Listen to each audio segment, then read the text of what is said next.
U.S.-Chinese relations have sunk to a historic low. To prevent miscalculations and outright catastrophe, open communications must be established and maintained between the Pentagon and China's armed forces. That's according to Chris Lee. He's the director of research for the Indo-Pacific Security Project at Harvard University. Chris, welcome to the program. Thanks, Mimi. Good morning. It's great to be with you. So what's the current state of U.S.-Chinese military engagement? So right now, since the beginning of the Biden administration, essentially there has been no communication between the Chinese and the U.S. militaries at the most senior operational levels. We've seen, I think, certain engagements between the Deputy Assistant Secretary level and two-star level, one-star level of the People's Liberation Army. But essentially at the command level, the Secretary of Defense, the Deputy Secretary of Defense have not met with their counterparts, and there, in the public record has been no interaction and no meetings between any of the operational commanders, and that's really concerning right now. So you write that there's the danger of miscalculation, and that danger goes up without engagement. What could happen? Give me the worst case scenario. That's correct. And, I think the worst case scenario actually is not so hypothetical.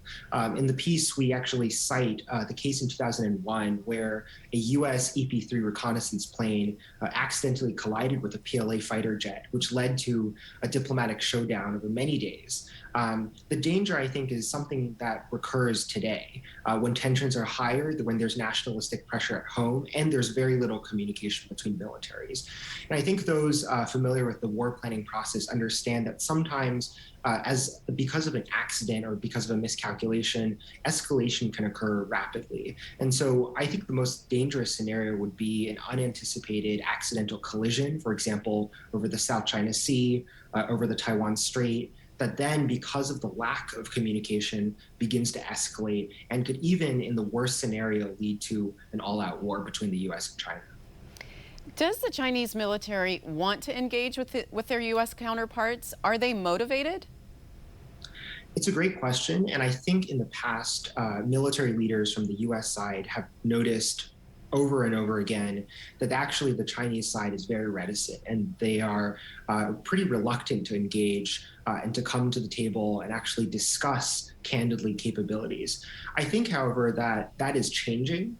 In 2017, then Chairman of the Joint Chiefs, Joe Dunford, actually made a pretty surprising visit to China, where he was even given a meeting with Xi Jinping, China's leader, and had pretty candid talks about military and military-to-military communications. So I think that for several reasons, that is changing, and that it is more likely that in the future we might be able to see greater opportunities for communication. I think first, there is the fact that China's capabilities have basically reached a certain pinnacle point where they're no longer afraid of coming to the table because, it's pretty much a recognized consensus that the People's Liberation Army is a peer competitor.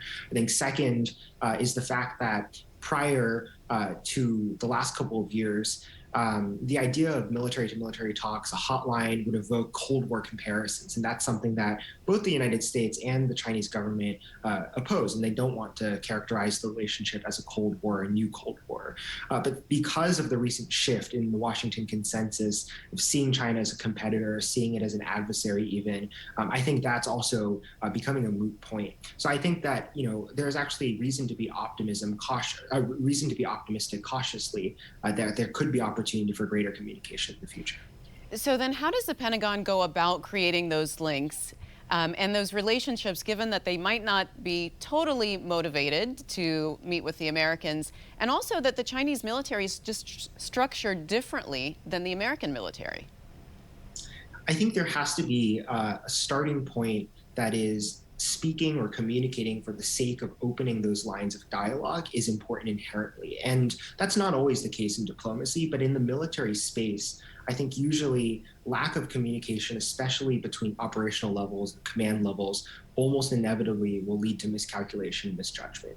I think that there has to also be a degree of flexibility on both sides. But from the US side, because the military command structure and the civilian leadership structure is very different in the Chinese system, I think the Department of Defense needs to have a degree of flexibility with who they're meeting with.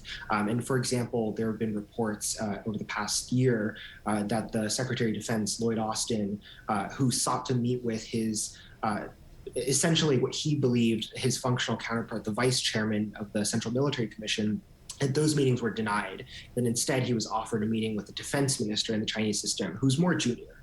I think that there are reasonable considerations about who the meetings are with, but in general, starting off with at least one meeting and then working progressively to establish those lines of communication to attain further meetings, I think is a good way to approach communication with the Chinese military. Chris, I wanted to ask you that, the Chinese have said that war with the United States is inevitable. Are they just posturing, or do they really believe that? I think that so I would argue that war is not inevitable, and by no means. I think there have been academics who have. But do they believe it? That's my question. Yes, I think that I don't necessarily know if all of the Chinese leaders believe that. I certainly think that they will see they see that the way that tensions, the way that the bilateral relationship is progressing, that things will get worse. I think they're probably clear-eyed about that. I do think, though, that in my view, war is not inevitable at all. And in fact, President Xi's, so-called new form of great power relations is a response to the idea that during the Cold War, a Cold War was inevitable, that military conflict would be inevitable. And I think that, therefore, it becomes incumbent on leaders in Washington, D.C. and in Beijing to think about what their new strategy, what their new framework could be, so that we don't fall into the old history and the old outcomes as usual. All right. Well, Chris, thanks so much for joining us. Thanks, Mimi.